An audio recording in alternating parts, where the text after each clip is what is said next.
Today we are going to be learning some very basic hand embroidery. So to start with, you're going to need your project. I'm using a denim jacket, and you're going to be needing your embroidery patch or your stick and stitch patch.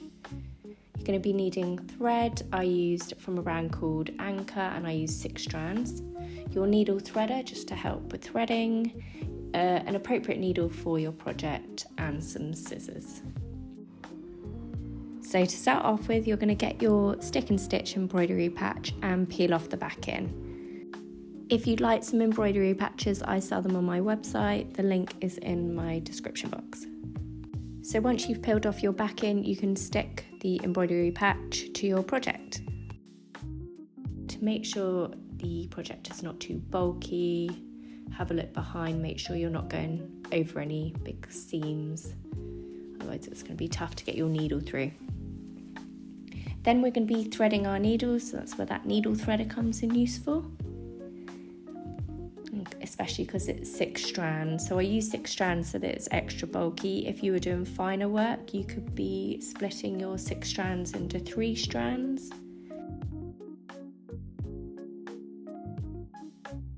And then we are going to be knotting the end of the thread. So I do a double knot just to secure it.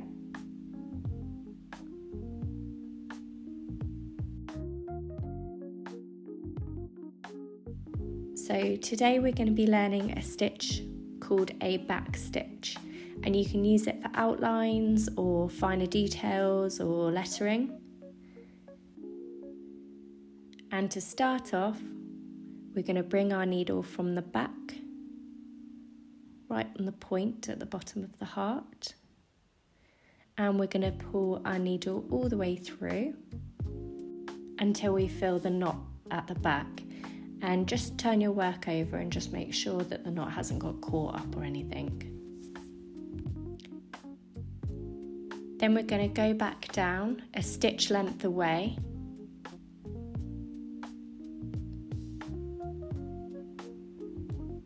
and pull it through the back. Just make sure that doesn't get caught on your knot at the back there. You can always use your finger at the back to make sure that the knot's out the way. So we're going to come back up a stitch length away from the back.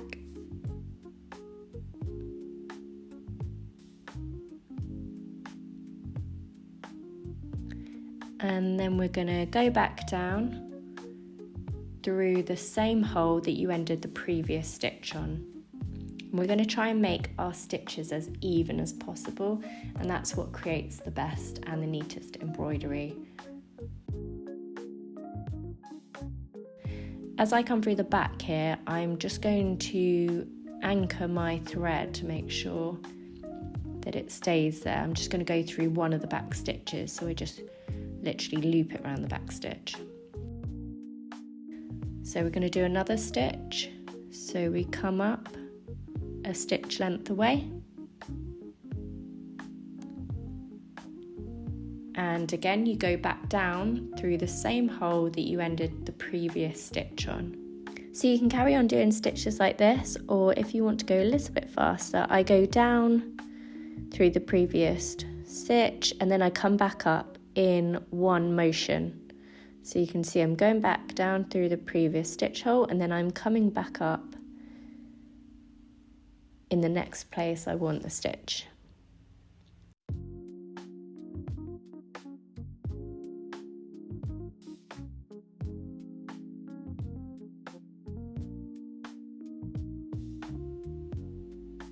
So again, we're going to go back down stitch length away through the same hole you ended the previous stitch on, and we're going to come out in the new place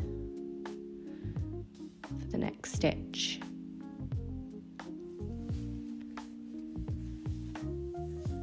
And we're just trying to make the stitch lengths as even as possible.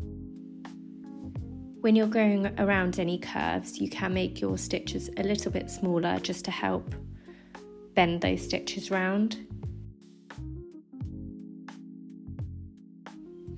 Hand embroidery is such a lovely craft to help you slow down and create something new, to personalise clothes, to create gifts that can be passed down.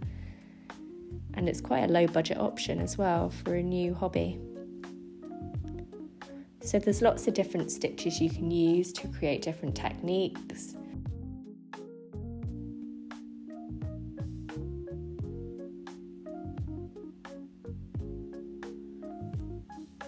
So we're just going to keep doing these stitches the whole way round, going back down a stitch length away to go through the same hole you ended the previous stitch on, and you're coming out in the next stitch length.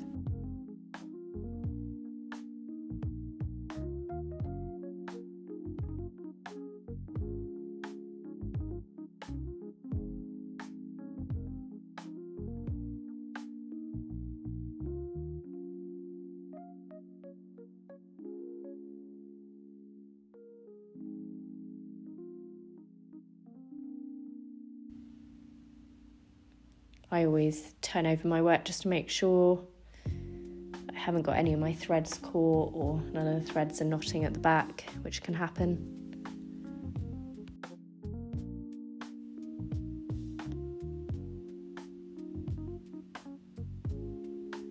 So now we've got to the middle of our project. I am going to speed up the last couple of stitches and show you what we do right at the end of the project when you get to the last stitch.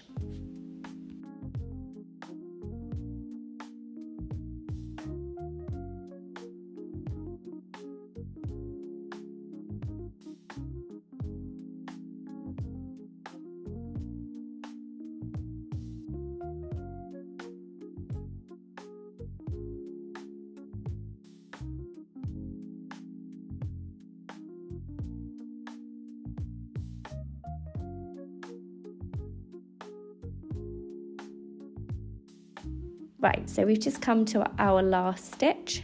So push the needle through to do that last, finish that last one off. And we're just going to check over our stitches at the back.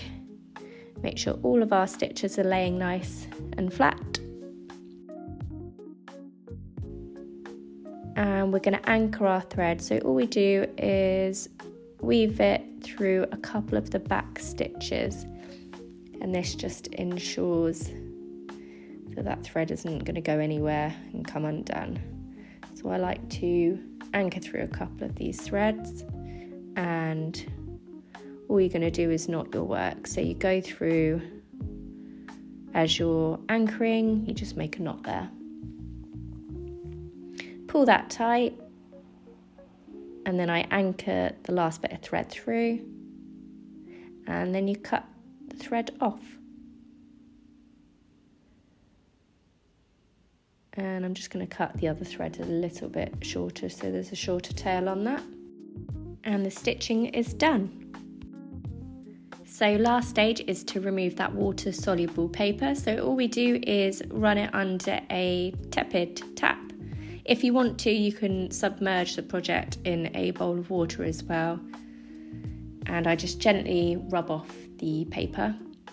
You'll notice if you don't remove it all because your project will dry a little bit hard, so just make sure to rub that all off and try not to rub the threads too hard and move them, but they should be on pretty tight.